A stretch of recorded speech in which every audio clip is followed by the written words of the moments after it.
네. 박순대 시간 내주셔서 감사드리고요. 첫 질문은 아무래도 어제 오늘 이란 종전 뭐 합의 얘기가 많이 나왔기 때문에 그거부터 좀 먼저 얘기를 드리겠습니다. 사실 이란 전쟁 종전 기대감이 커지면서 이제 국제 유가가 일단 하락을 했기 때문에 요거에 발맞춰서 이제는 환율 상승도 좀 조금 꺾인 것 같습니다. 그래서 사실 지난번 저희 인터뷰 때 말씀하셨지만 이게 분명히 하방 요인이긴 하지만 근본적인 건 아니니까 일단 종전이 실제 되면 그 후 환율 흐름은 좀 어떻게 전망하시는지 그거 좀 짚어주시면. 뭐 전쟁이 끝났다고 해도 환율은 저는 안정되지 않을 것이다. 전쟁과 상관없이 원달러 환율은 계속 우상향한다 이렇게 보시면 되겠습니다. 이게 확률이 한 86%다 이렇게 보시면 되겠는데 뭐 가장 근본적인 원인은 우리나라 이제 외환 보유고가 너무 작다는 거. 우리나라는 현재 4,200억 달러인데 홍콩보다 작은 나라입니다. 1997년도 외환 위기를 우리가 겪었을 때 대만은 외환 위기가 나지 않았던 이유가 충분한 외환 보유고 때문에 그렇습니다. 그래서 대만은 지금 현재 6천억 달러를 가지고 있고 국가 GDP의 80%를 가지고 있습니다. 홍콩, 대만, 싱가포르 전부 다 100%가 넘는 외환 보유고를 가지고 있다. 그래서 한국과 뭐 동남아시아, 태국 이런 나라가 외환 위기가 났을 때 대만은 끄떡이 없었고 우리가 잘 알고 있는 일본과 중국은 기축통화국입니다. 석유를 사올 때 결제할 수 있는 것을 우리가 기축통화국이라고 하는데 일본과 비교할 수 없을 정도다 이렇게 보시면 되겠고 특히 일본은 미국과 통화 스와프가 무한대로 체결되어 있어요. 무한대로 돈을 빌려준다 이런 거고 저는 지금 외환 보유가 부족하고 통화 스와프가 미국과 없고 일본은 100억 달러만 남아있고 과거에 미국은 600억 달러, 일본은 700억 달러가 있었습니다. 저는 트럼프 대통령이 마음만 먹으면 우리나라를 외환 위기로 만들 수 있다 이렇게 봅니다. 국가 신용 등급을 한 2단계 떨어뜨리면 바로 외환 위기 오는 겁니다. 저는 1997년도 외환 위기는 일본과 미국이 주도했습니다. 한국의 단기 채권을 팔면서 시작이 되었고 절대로 미국과 일본은 우리의 우방국이 아니다. 경제적으로는. 한국이 미국과 일본 경제에 도움이 안 된다고 판단한다면 언제든지 외환 위기를 만들 수가 있다. 저는 그렇게 보고 있습니다. 이 국제금융시장은 전쟁과 마찬가지로 스스로가 지켜야 되는데 우리나라가 너무 안일한 생각을 계속하고 있고 외환 위기는 반복되어 일어납니다. 지금 아르헨티나가 10번째 국가가 파산했고 지금 10개 나라가 IMF 구제금융을 받고 있습니다. 파키스탄, 베네수엘라, 아르헨티나 이런 나라가 외환 위기가 났고 지금 터키는 기준금리가 30%가 넘어요. 언제든지 뭐 그건 재발될 수 있다고 저는 보고 있습니다. 그래서 결론은 우리나라의 국가 부채율이 높다는 것, 지금 광의의 국가 부채 181%, 시위를 벌이고 있는 프랑스가 113%입니다. 우리가 정말 내일 외환 위기가 나더라도 난 이상하지 않을 정도다 그렇게 보고 있습니다. 그래서 외환 보유고가 작다는 것, 그다음에 한미 통화 스와프가 없다는 것, 국가 부채율이 181%라는 것. 네 번째는 한국은 무역 의존도가 75%입니다. 전 세계에서 수출과 수입으로 먹고 사는데 두 번째로 높은 나라인데 달러가 부족하다 저는 그렇게 보고 있고 우리가 97년도와 지금과 다른 가장 큰 차이점은 우리 개인과 기업이 지금 1조 달러가 넘는 달러를 가지고 있습니다. 그게 가장 큰 차이점입니다. 저 역시도 주식 투자할 때 절반은 국내 주식, 절반은 미국 주식이에요. 저는 국내 주식만 하지 않습니다. 환율은 86% 확률로 계속 우상향하기 때문에 저는 1등 주식만 사라. 미국은 엔비디아가 1등 주식이고 한국에는 삼성전자입니다. 지금 하이닉스와 격차가 한 1,000억 정도밖에 차이가 안 납니다. 지금 삼성전자 시가총액 지금 2,000조, 우선주를 포함하면 하이닉스 한 1,700조 정도 됩니다. 불과 10%밖에 차이 안 나고 아마 이런 추세라면 하이닉스가 시가총액 1등이 될 것 같습니다. 저는 월급장이가 부자가 되는 제일 좋은 방법은 시가총액 1등을 월급의 25%를 매달 사는 거다 이렇게 내가 많이 권유하고 있거든요. 그래서 그 비율도 이제 미국과 한국을 반반 정도 사는 것도 좋고 지금 한국이 워낙 수익률이 좋으니까 뭐 삼성전자만 사는 것도 좋고 환율을 예방하기 위해서는 반반씩 사는 게 좋습니다. 글로벌 시가총액 비중이 미국이 60%고 한국은 3%밖에 안 됩니다.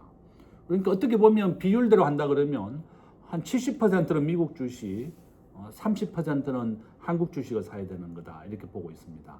결론은 국가가 우리를 지켜주지 않는다. 지금은 우리 국가나 기업이 스스로가 달러를 비축해서 위기에 대비해야 된다. 이렇게 부탁을 드리겠습니다. 사실은 제가 첫 번째 질문 드렸는데 개요를 아주 이렇게 일목요연하게 전반적으로 다뤄주긴 했는데 그럼 제가 좀 세부적으로 질문을 이어가도록 하겠습니다. 그 4월 초 저희 주간 동안에 인터뷰 하셨을 때는 환율이 연말에 1,600원에 도달할 수 있다고 하셨는데 지금 상황 보면 전혀 이상하지 않은 전망이 있고 정말로. 근데 최근에 제가 다른 인터뷰 하신 거 보니까 연내에 1,800원에서 1,900원까지 갈 가능성도 있다고 하셔가지고 그러면 혹시 그 사이에 환율 전망을 더 높여 잡으신 좀 배경이 좀 있으신지 궁금해요. 이제 그런 거는 이제 보니까 유튜브들이 이제 자기들이 이제 제목을 과장하게 달아야지. 살아야지. 이제 원 달러 환율이 86% 환율로 계속 우상향하고 있거든요. 그러면 밑에 세로로 줄 거면 이게 해당 연도가 나옵니다. 그러니까 보니까 올 연말에 한 1,600원 정도 그래프 상으로 나오더라고요. 그래서 이제 쭉 우상향으로 끄면 내년 후내년 되면 이제 1,700원 넘어갈 거다. 저는 그렇게 보고 있습니다. 저는 정부가 국가 부채 이재명 대통령 굉장히 돈을 막 씁니다. 지금 올해 우리나라 국가 예산 8.2% 늘어났습니다. 728조. 작년보다 8.2% 늘어났고 얼마 전에 우리가 10만 원씩 다 받았습니다. 못 받은 사람은 연봉 1억 넘는 사람이에요. 그러니까 연봉 1억이 안 되는 사람들은 다 10만 원씩 받았습니다. 그래서 우리 하위 국민 70%다 10만 원씩 받았습니다. 그래서 26조를 풀었거든요. 근데 하반기에 또 풀겠다 그래요. 전쟁 추경 2차, 3차 하겠다. 계속 돈을 풀게 되면 원래 우리나라 통화량이 10%가 넘어서게 됩니다. 그죠? 우리 경제학자들은 인플레이션이라고 하는 것은 시중에 돈이 많아지면 사람들은 물건을 사려고 합니다. 그러면 물건 가격이 오릅니다. 이것을 우리가 인플레이션이라고 부르거든요. 그러니까 가장 큰 원인은 돈을 많이 푸는 것이다. 이렇게 알려지고 있습니다. 우리나라의 지금 현재 국가 GDP 대비 통화량은 정확하게 154%예요. 미국은 71%입니다. 미국보다 돈을 2배나 많이 풀었다. 이렇게 보시면 되겠고, 저는 정부가 이런 원화 가치가 떨어지고 물가가 오르는데 가장 크게 기여를 하고 있다. 한국은행은 엇박자죠. 정부는 돈을 풀고 있고 한국은행 기준금리를 올리겠다고 합니다. 기준금리를 올리게 되면 사람들은 은행 이자를 많이 주니까 은행에 예금을 하는 겁니다. 그래서 코로나 때는 미국이 기준금리가 0%였다가 물가를 잡기 위해서 10%까지 물가가 오르니까 미국도 기준금리를 5.5까지 올렸습니다. 그래서 많은 사람들이 은행에 예금을 하게 되니까 미국의 물가가 잡힌 겁니다. 이란 전쟁으로 미국의 물가 4.3% 나왔어요. 이번에 깜짝 놀랐습니다. 전 세계가. 그래서 미국이 하반기에 기준금리를 올리겠다 이렇게 예고가 되어 있습니다. 한국은행도 하반기에 지금 올릴 예정이죠. 3%가 넘는 물가가 나왔기 때문에 그렇고, 그래서 결론은 정부가 이렇게 계속 돈을 더 빨리 푼다면 환율이 오르는 것을 더 빨리 당기게 될 것이다. 이렇게 볼 수 있습니다. 가속화될 전망이고. 네. 그럼 제가 이제 어제 오늘 그 이제는 종전 때문에 다른 전문가들이 한 전망을 보니까 이런 또 시각도 있습니다. 당분간은 한 1,500원 안팎에서 왔다 갔다 할 것 같다. 혹은 한 두세 달 정도 있으면 1,460원까지 좀 하락할 것 같다. 이런 시각도 있는데 그거는 좀 어떻게 보시나요? 저는 일시적으로 환율은 조정 내릴 수도 있습니다. 우리가 IMF 때 2,000원을 찍었었거든요. IMF 때 2,000원을 찍고 이게 1,300원까지 쭉 빠졌다가 다시 1,500원, 1,600원 찍은 거예요.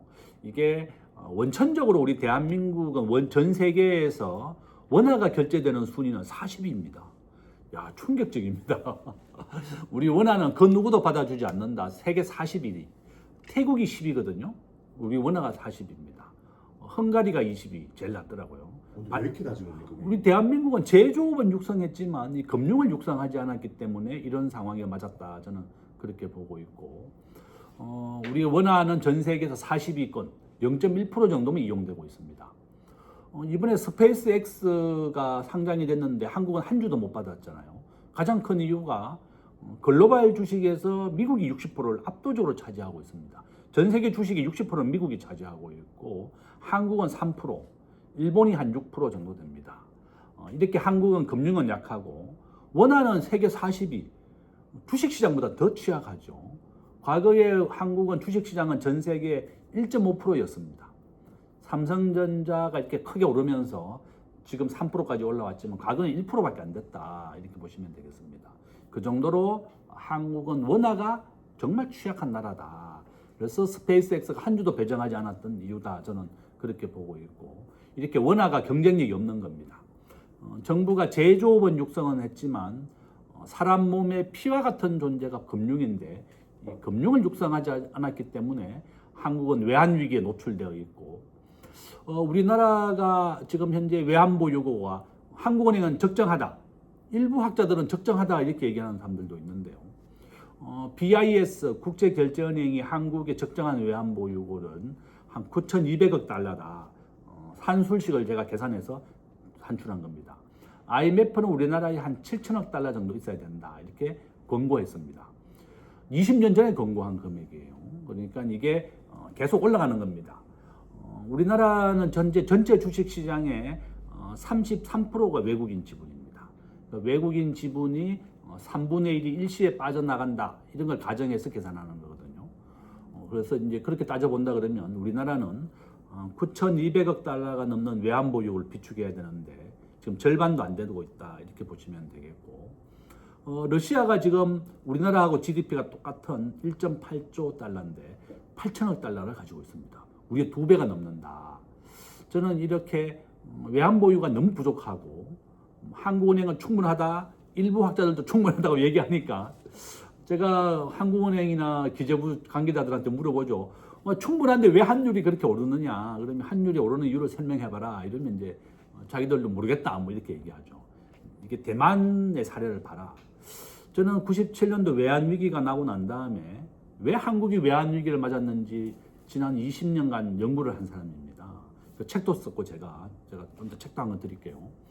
논문도 이제 이번 달에 실렸습니다. 세계적인 학술지에 한국의 외환위기와 국가부채율, 외환보유고와 관련된 그 상관관계 논문인데 그것도 이번 달에 실렸습니다. 그것도 혹시 괜찮으세요? 보내드릴게요. 예.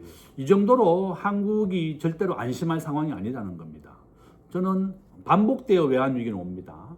저는 앞에서 말씀드린 것처럼 미국이 마음만 먹으면 한국을 외환위기로 만들 수 있다고 저는 보고 있고 지금 대만과 한국이 두 반도체 기업이 미국에 공장을 짓고 있습니다. 삼성전자는 65조를 투자해서 텍사스에 짓고 있고 애리조나에는 TSMC가 짓고 있습니다. 미국은 한국과 대만에서 전쟁이 나더라도 미국에는 안정적으로 반도체를 공급해라. 그런 취지로 만들고 있고 우리 많은 학자들은 보니까 대만은 중국에 넘어갔다고 생각하더라고요. 이미 언제든지 중국의 흡수 통일된다고 보고 있고 이번에 트럼프 대통령이 중국을 방문했을 때 시진핑 주석이 트럼프 앞에서 얘기했죠. 우리가 내년에 대만을 접수하겠다. 미국은 가만히 있어야 된다. 이런 얘기했어요. 트럼프 대통령이 아무 말도 하지 않았습니다. 그런 취지로 얘기를 하죠. 그러니까 이제 미국은 이란, 베네수엘라 모든 나라를 자기 마음대로 이렇게 공격해서 대통령을 데려가고 했죠. 그러니까 대만은 중국 땅이다. 이런 얘기를 하면서 얘기하고 있고 지금 대만의 국민 40%가 지지하는 국민당, 장개석의 후손인 국민당은 중국의 흡수 통일을 바라고 있습니다. 지금 오히려 반대의 당이 민진당이 지금 정권을 잡고 있는데 본인들은 자유시장 경제를 지켜야 되기 때문에 흡수 통일을 반대한다 이렇게 얘기하고 있죠. 어쨌든 보면 장개석이 후손들이 오히려 중국과 합병되기를 원하고 있다. 완전 역사의 아이러니다. 저는 그렇게 보고 있고 어쨌든 저는 중국과 미국에 한국 경제가 도움이 안 된다 그러면 97년도와 똑같은 상황이 재현된다. 한국은 외환보유고 4,200억 달러 중에 무려 3,500억 달러 90%를 미국에 직접 투자로 하기로 결정이 되어 있습니다. 직접 투자가 뭔가 하면 미국에 공장을 짓고 사람을 고용하는 것을 직접 투자라고 부르고 간접 투자는 주식과 채권을 투자하는 겁니다. 한국의 외환보유고의 95%는 미국의 주식과 채권으로 간접 투자가 되어 있는 겁니다. 그것을 트럼프 대통령은 직접 투자로 바꿔라. 미국에 공장을 짓고 일자리를 만들어라. 트럼프 대통령은 세계 1위의 제조업 국가가 되는 게 목표입니다. 미국에 일자리를 만들어주겠다. 그게 미국 우선주의입니다. 1월 달에 제가 미국에 출장을 갔었는데 미국 사람들 은행 이자 8.5%로 내고 있습니다. 우리나라보다 2, 3%더 높아요. 이렇게 미국 사람들은 월급 받으면 절반은 다 집세로 냅니다. 은행 이자로 내거나 월세로 내거나. 미국이 이렇게 어려워졌고 중산층이 붕괴됐기 때문에 트럼프 대통령이 미국을 잘 살게 해주겠다. 미국을 제조업 세계 1위로 만들어주겠다. 그렇게 얘기한 거다. 그래서 결론은 저는 정부가 안보도 미국 중심, 경제도 미국 중심으로 전환하겠다고 했지만 최근에 보면 뭐 안보 협의라든지 이런 거에 보면 미국과 일본, 대만이 서해 훈련을 하는데 한국은 빠졌습니다. 지금 뭐 스타벅스 불매 운동이라든지 뭐 쿠팡에 대한 뭐 그런 6,200억 달러 벌금이라든지 과태료라든지 굉장히 미국과 이렇게 적대하는 그런 게 굉장히 저는 우려가 됩니다. 저는 뭐 이런 게 되니까 또 스페이스X도 한 주도 안 줬을 수도 있습니다. 우리나라에 대해서. 그래서 결론은 저는 미국과 우리가 안보와 경제를 좀 더 가깝게 해야 되는데 저는 그런 게 우려다. 원 달러 한 줄도 마찬가지입니다. 사람 몸의 피와 같은 존재가 바로 금융인데 무역 의존도는 세계에서 제일 높고 달러는 부족하고 국가 부채율은 계속 올라가고 저는 바로 이런 이유 때문에 일시적으로 환율은 안정됐다고 착각은 하지만 장기적으로는 계속 오르고 있다. 86% 확률로 우상향한다. 이렇게 말씀을 드립니다. 다음 질문은 제가 그 6월 7일 날 이제 구윤철 부총리랑 신현송 총재가 뭐 시장 상황 점검 회의 하지 않았습니까? 네. 저는 그거를 보고 좀 개인적으로 다른 인상은 그래도 우리 금융당국 수장들이 모여서 굉장히 중요한 회의를 한 건데 그래서 구체적인 숫자라든지 어떤 비전을 보여준 게 아니라 저는 그 투기 엄단 요게 되게 눈에 들어오더라고요. 근데 그 모르겠습니다. 교수님께서는 지금 하여튼 요 7일 회의 결과 포함해서 지금 금융당국 좀 고환율 대책은 저 어떻게 좀 하세요? 저는 뭐 정부가 뾰족한 대책이 없다 이렇게 보고 있죠. 뭐 국민연금을 뭐 동원한다든지 국민들에게 미국 주식 사지 말고 한국 주식 사라고 한다든지 이건 잘못된 거다 이렇게 보죠. 우리 국민과 개인이 가지고 있는 달러는 한 1조 달러가 지금 넘습니다. 우리가 오히려 국민들이 기업이 달러를 많이 가지고 있어야 환율 안정에 도움이 된다. 저는 그렇게 보고 있거든요. 이제 이게 각자 도생의 시대다. 우리가 97년도에 정부가 외환 위기는 절대 없다 이렇게 선언을 했는데 방송에서 이틀 뒤에 국가가 파산을 신청했습니다. 정부가 스스로 이제 약속을 어긴 거죠. 우리가 세월호 사건 경험했지만 배에 가만히 앉아 있어라 이런 사람은 다 죽었고 오히려 무슨 일인지 밖에 뛰어나갔던 공부 안 하는 애들 이런 애들은 다 살아났습니다. 대구에서 한 10년 전에 지하철 사고가 났는데 이 기관사가 문을 잠그고 가만히 있으라고 하고 본인은 탈출해 버렸습니다. 그래서 200명이 대구 지하철에서 불타 죽었어요. 불과 한 3년 전에 왕십리에서 지하철이 멈췄습니다. 상왕십리역에서. 방송에서 기관사가 가만히 있으십시오 이렇게 얘기했는데 그 국민들 모두가 아무도 믿지 못한다면서 율창을 다 깨고 탈출했습니다. 이 각자 도생의 시대다. 지금은 정부가 그런 말을 할 자격이 없다고 저는 그렇게 보죠. 환율이 계속 오르고 있는데 미국 주식 사지 마라, 달러 가지지 마라 이런 얘기하면 잘못됐다. 오히려 국민들이 달러를 가지고 미국 주식을 가지고 있으면 환율 안정에 더 오히려 도움이 된다. 저는 그렇게 보고 있습니다.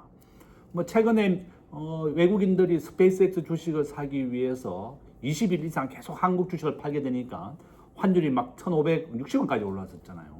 바로 그런 이유입니다. 이렇게 취약하다 우리나라가 저는 그렇게 보고 있고 정부 당국이 저는 항상 정부에 촉구하는 게 한국은 무역학자가 계속 나니까 외환 보유고를 쌓을 수 있는 좋은 기회다. 오히려 무역학자가 날 때 외환 보유고를 쌓아라. 또한 통화 수합을 맺어라. 트럼프 대통령이 거절하면 일본이라도 맺어라. 다카이치 총리한테라도 한일 관계가 좋단 말만 하지 말고 한일 통화 수합후 700억 달러를 맺으라는 겁니다. 뭐 지금은 그런 노력은 잘 안 하는 것 같고 또 트럼프 대통령에게 한미 통화 수합을 요구했지만 트럼프 대통령이 원하는 세계 40이 아무도 안 받아준다 이래서 거절한 것 같아요. 내가 보니까 거기에다가 또 한국이 미국말을 잘 듣게 하기 위한 그런 하나의 그런 것도 하나 저는 된 것 같고 어쨌든 우리나라 정부가 할 수 있는 노력을 별로 안 하고 있다. 외환보유고 쌓는 거. 앞으로 이제 우리가 200억 달러를 미국에 직접 투자로 전환합니다.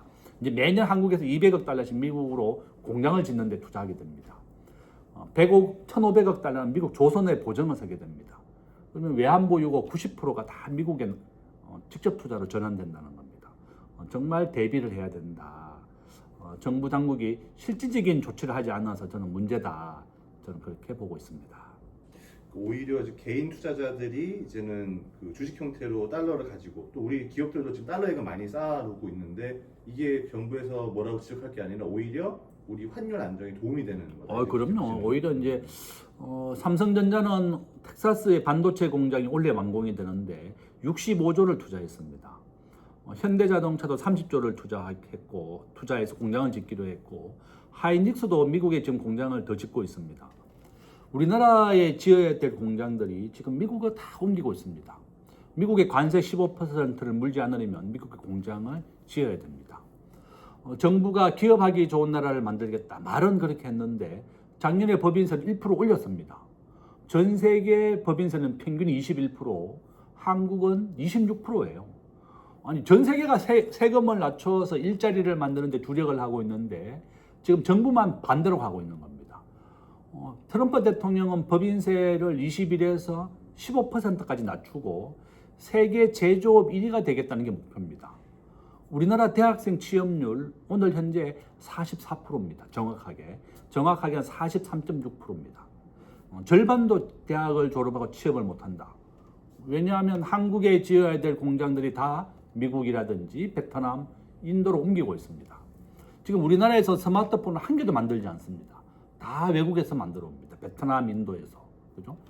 저는 정부가 기업하기 좋은 나라를 만든다는 말로만 하지 말고 이런 친노동적인 정책을 하게 된다면 계속 우리나라의 공장들이 빠져나가고 우리나라의 일자리가 없어지고 저는 우리 대학생들 불쌍해 죽겠습니다.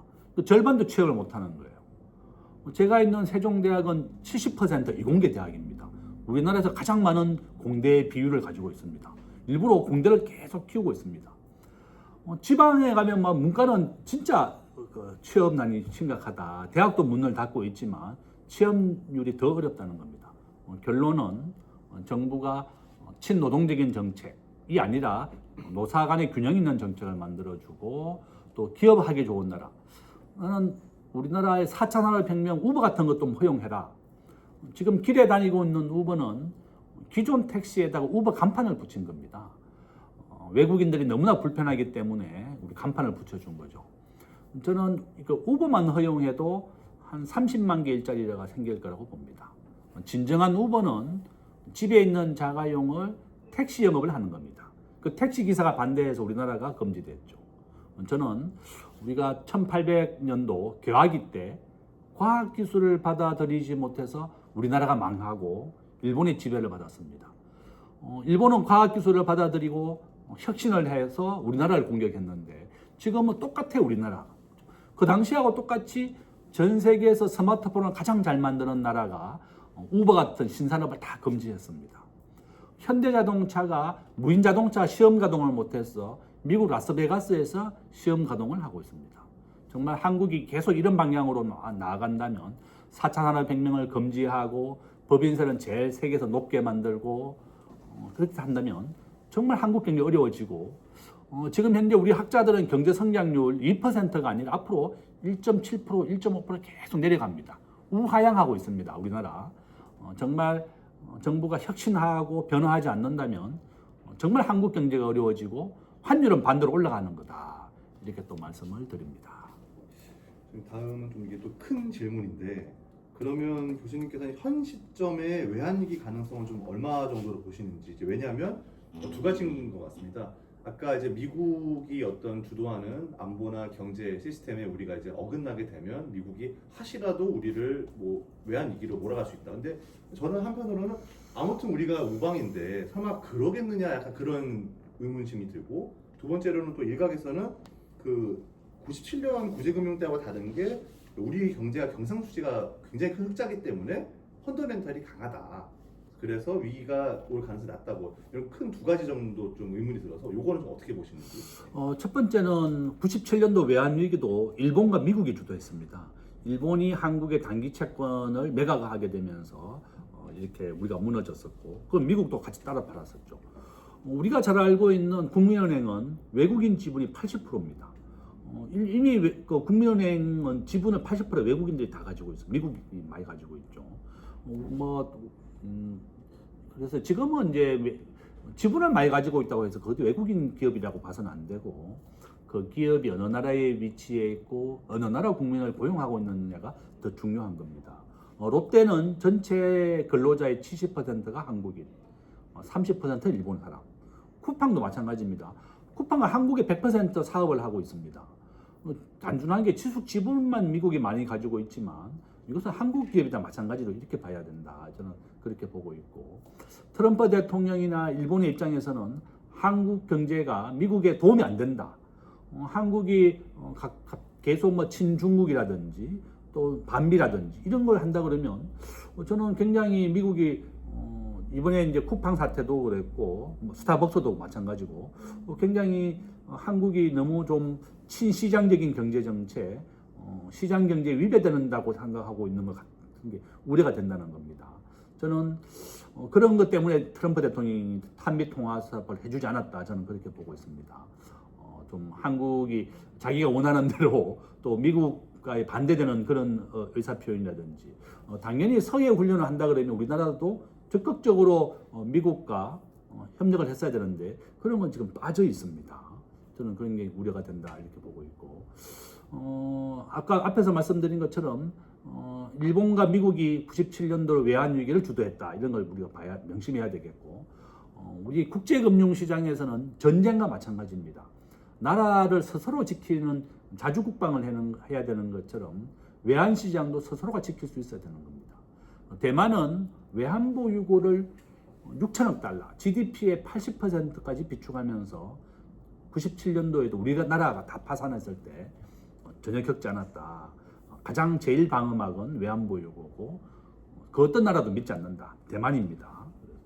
그 얘기고, 아까 또 물어봤던 게 어느 거였죠? 지금은 이제 우리 경상수지가 굉장히 큰 흑자를 기록하고 있어서 펀더멘털이 탄탄하다. 기업들은 지금 삼성전자 수출 대금 남으면 달러를 그대로 가지고 있습니다. 미국에 지금 65조를 투자해서 텍사스에 공장이 완공됩니다. 현대자동차, SK하이닉스, 지금 미국의 해외 공장은 계속 증설하고 있습니다. 그러니까 기업들의 입장에서는 환율은 계속 오르니까 원화로 바꿀 필요도 없고 또 미국에 공장을 지어야 되니까 계속 달러를 가지고 있다. 저는 그렇게 보고 있습니다. 삼성전자와 하이닉스가 영업이익의 10%를 주식으로 주기로 했죠. 삼성전자는 주식, 하이닉스는 현금 이렇게 주게 됩니다. 저는 정부가 정말 환율을 안정시키고 국내 정책보다도 이게 IMF 위기가 온다 그러면 우리 5,000년 역사에 가장 큰 타격이 컸다 이렇게 얘기합니다. 6.25 전쟁 다음으로 한국이 가장 어려웠던 때가 97년도로가 얘기합니다. 이 외환 위기라고 하는 것은 반복되어 일어난다고 제가 항상 경고하고 있습니다. 저는 한국의 외환 위기 가능성을 30% 정도 된다 이렇게 보고 있습니다. 앞에서 말씀드린 것처럼 국가 부채율, 지금 우리가 IMF가 경고하고 있는 게 2029년도 60%를 넘어섭니다. 순수한 국채만 60%고 광의의 국가 부채, 군인연금은 지금 정부 예산으로 지원하고 있는데 그걸 포함하게 되면 현재 우리나라는 181%입니다. 광의의 국가 부채가 181%, 그 다음에 통화스와프가 둘 다 없다는 것, 외환보 유고가 GDP 대비 22%밖에 안 된다는 것, 대만이 80%, 그렇죠? 이런 걸 비교해 본다 그러면 저는 그 가능성을 한 30%로 보고 있고, 그 부채율이 증가한다면 더 빨리 가속화된다 이렇게 보고 있습니다. 여담인데 아까 말씀하신 요번에 그 게재하신 학술 논문은 그 97년 그 금융위기의 원인을 분석하신 아닙니다. 97년과 올해를 비교해가지고 비교해서 그러면 외환 위기에 대한 신호가 왔느냐, 이제 그게 신호가 근접하고 있다 그런 논문인데요. 제가 좀 이따 보내드리겠습니다. 거기서 제시하신 근거는 지금 말씀하신 그렇죠. 이제 이거는 이제 환율은 86% 환율 계속 오르고 있고 국가 GDP도 계속 증가하고 있고 그 다음에 외환보유 계속 증가하고 있죠. 과거보다 계속 증가하면 세계가 다 같이 증가하고 있으니까 그러면 이 증가하고 있는 폭을 이 변수로 나가지고 과연 어느 정도 환율이 올랐을 때 우리가 외환위기 징조라고 보느냐. 제가 이 논문을 쓰고 제가 외환위기 다시 오는가 책을 쓴 이유는 외환위기 오라고 쓴 책이 아니라 외환위기를 막자고 쓴 책입니다. 다시는 우리 국민들에게 외환위기라고 하는 참혹한 현실이 있어서는 안 되고 이것은 경제학자의 책임이고 정치인들이 책임을 져야 되는 겁니다. 저는 우리 경제학자들이 아이디어와 대안을 제시하고 정부가 그것을 좀 실천을 해달라 이런 뜻이죠. 그래서 저는 우리 진짜 정치인과 경제학자들이 잘못하면 우리나라 온 국민이 큰 피해를 보는 겁니다. 우리나라 1만 년 역사의 가장 큰 어려움이 6.25 전쟁과 IMF였다고 얘기하는 것처럼 다시는 이런 위기가 오지 않도록 하는 것이 우리의 학자들의 책임이고 또 정부가 해야 될 일이다. 저는 그렇게 부탁을 드립니다. 그 논문에서 담으신 내용이 지금 말씀해 주신 것처럼 외환위기 가능성 30% 정도 보고 계신 거고 원인은 아까 말씀하신 큰 틀에 그런 거라서 주의해야 한다. 그런 유지. 그렇죠. 이제 신호입니다. 외환위기에 대한 신호가 지금 왔느냐. 그래서 이제 그게 환율이 오르는 폭, 그다음에 국가 부채율, 그다음에 국가 GDP 이런 걸 변수를 넣어가지고 우리 학자들하고 같이 쓴 논문입니다. 결론은 신호가 지금 위험하다고. 그렇죠. 이제 환율이 오르니까 환율이 오르게 되면 그 자연적으로 위험 신호에 오게 돼 있거든요. 평소에 이제 지론이시기도 한데 이제는 고환율 시대가 이제는 뭐 일종의 고환율 뉴노멀이 된 거죠. 그래서 각자 도생이기 때문에 개인들이 투자를 잘 대처를 해야 될 것 같은데 평소 말씀해 주시는 게 매달 월급의 25%를 미국 1등 주식에 담아라. 아까 말씀하셨는데 그러면 교수님께서는 그러면 엔비디아 절반, 뭐 삼성전자 절반 이렇게 투자를 하십니까? 예, 저는 과거에는 항상 미국 주식만 샀었는데 삼성전자 수익률이 5배, 6배 이상 오르니까 요즘은 이제 한 절반씩 하고 있습니다. 그래서 우리가 환율을 예방하기 위해서는 미국의 1등 주식 엔비디아를 사야 되는 거지만 또 수익률로 봐서는 우리나라의 주가 수익 비율이 한 7밖에 안 된다 그러고 엔비디아가 한 20이니까 그렇게 본다 그러면 성장률은 아직도 삼성전자나 하이닉스가 더 가능성은 높다. 저는 그렇게 보고 있고 제일 좋은 것은 글로벌 시가총액 비중이죠. 미국이 60%, 한국은 3%밖에 안 됩니다. 미국 국민들은 노후 대비를 주식으로 하고 있습니다. 그래서 이 주식을 통해서 우리 국민 노후 대비를 하는데 한국은 지금까지 부동산으로 노후 대비를 했었죠. 근데 정부가 이 부동산에서 주식이나 금융으로 좀 바꾸려고 하는데 오히려 또 주식에 더 번 돈이 부동산을 또 사서 집값도 끌어올리는 역할도 하고 있고 또 동탄에 보니까 삼성전자 6억씩 성과가 받은 걸로 또 동탄이 2% 올랐더라고 이번에요. 사상 최고치 갱신하고 있습니다. 지금 수도권에 자가집 가진 사람 55%밖에 안 됩니다. 오히려 집이라고 하는 건 짓는데 한 10년 이상 걸리거든요. 저는 부동산은 90% 확률로 우상향, 환율은 86% 확률로 우상향. 계속 상승하고 있는 그래프다 이렇게 보시면 되겠고 제가 이제 이 책에도 얘기했는 것처럼 월급장려 1조를 벌었다. 이제 그걸 저는 아주 참 재밌게 읽어서 따라하고 있는데요. 2018년도 기사입니다. 어떤 교수님이 월급장이가 부자가 되는 제일 좋은 방법은 월급의 25%, 4분의 1을 1등 주식에 사라는 겁니다. 그분은 1970년대부터 지금까지 투자를 했으니까 해외 주식을 안 하고 국내 주식만 했는데 1등이 왜 중요한가 하면요. 한국에는 현재 3,000개의 기업이 상장되어 있는데 작년에 60개의 기업이 부도났습니다. 올해 정부는 7월 달에 2026년 7월 달에 시가총액이 200억이 안 되는 기업들 1,000원이 안 되는 기업들 200개를 다 없애기로 했습니다. 상장 폐지합니다. 그래서 시가총액 1등 기업이 삼성전자고 엔비디아인데 시가총액이 1등이 되면 삼성전자의 현금이 100조, 200조가 넘습니다. 가장 우수한 인재를 뽑고 연구개발도 압도적이고 이렇게 1등 기업만 살아남는다 그거죠. 그러니까 투자금이 1등으로 바뀌면 자기가 투자하고 있는 걸 다 바꾸는 겁니다. 저는 지금 현재 삼성전자, 하이닉스 이렇게 가지고 있는데 하이닉스와 삼성전자가 10%밖에 격차가 안 납니다. 현재 저는 이제 하이닉스가 1등이 된다면 이제 하이닉스로 다 바꿔야 되겠죠. 그 정도로 1등 주식 투자가 정말 중요하고 이 방송을 보시는 분들은 이번 올해 굉장히 부자 되는 기회가 또 하나 있습니다.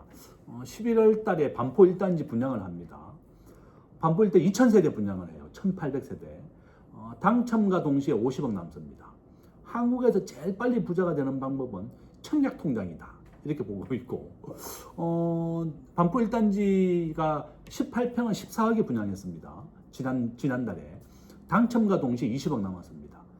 경쟁률 한 500대 1. 집이 한 개 있다. 그러면 38평 이상 청약하시면 됩니다. 그건 100대 1이었어요, 경쟁률이. 당첨되면 50억 남습니다. 그래서 결론은 우리나라에서 제일 빨리 부자 되는 방법은 청약 통장으로 한강 이남의 아파트를 청약하는 것. 두 번째는 1등 주식을 사는 것. 앞으로 이제 월급을 받는 분들 아니면 뭐 자영업 하더라도 자기 소득의 한 4분의 1씩은 꾸준하게 1등 주식을 해보셔라.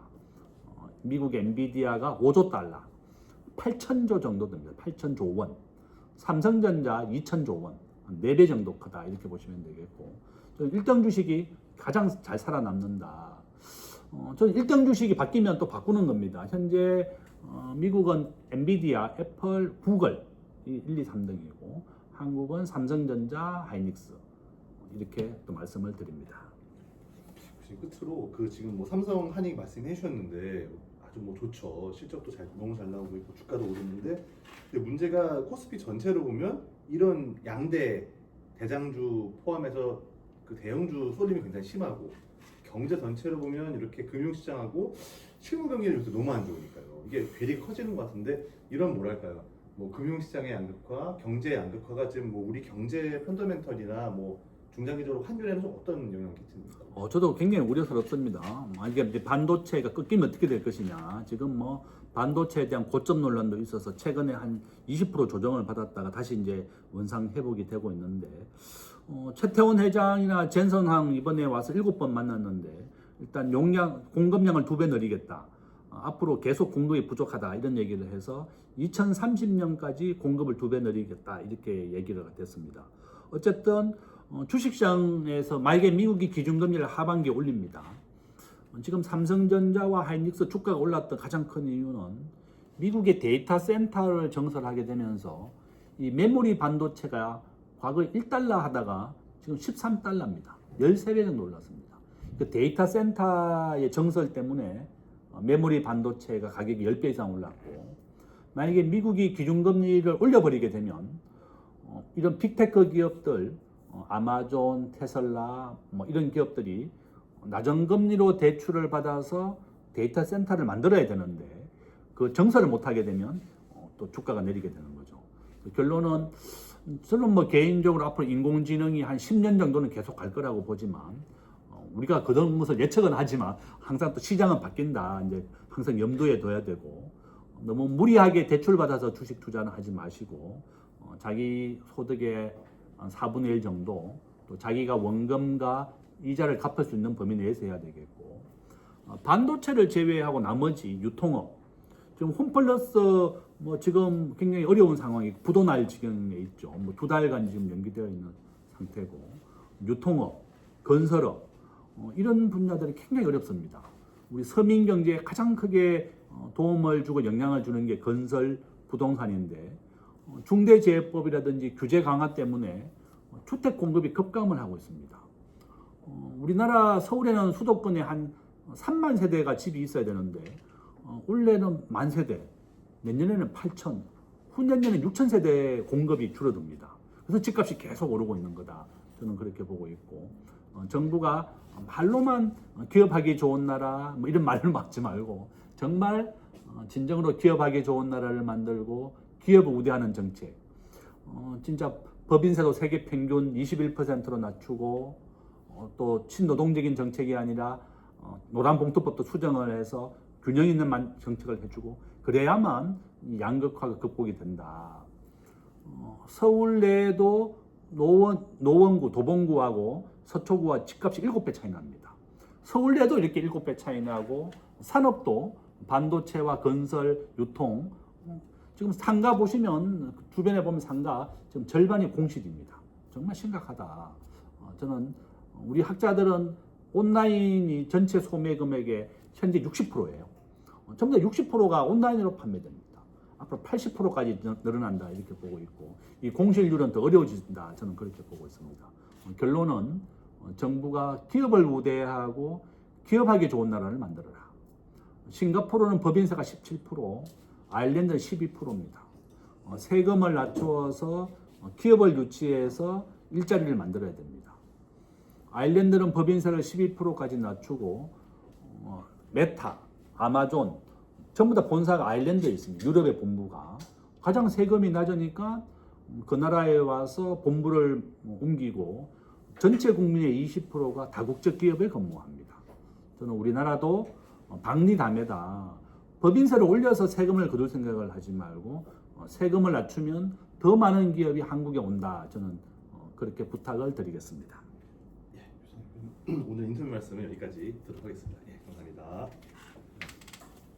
그래서 오늘 인터뷰하신 거는요, 저희 잡지에는 이제 목요일날 오후에 발간되는 거에 실려서 요 연구실로 보내드리고 예, 좋습니다. 예. 하고 그 온라인 기사는 아직 그 일정은 미정이고요. 영상도 저희가 편집돼가지고 여기 유튜브 채널에 올리겠습니다. 예. 그리고 요거 혹시 찍은 영상은 예. 그 저랑 인터뷰하신 거니까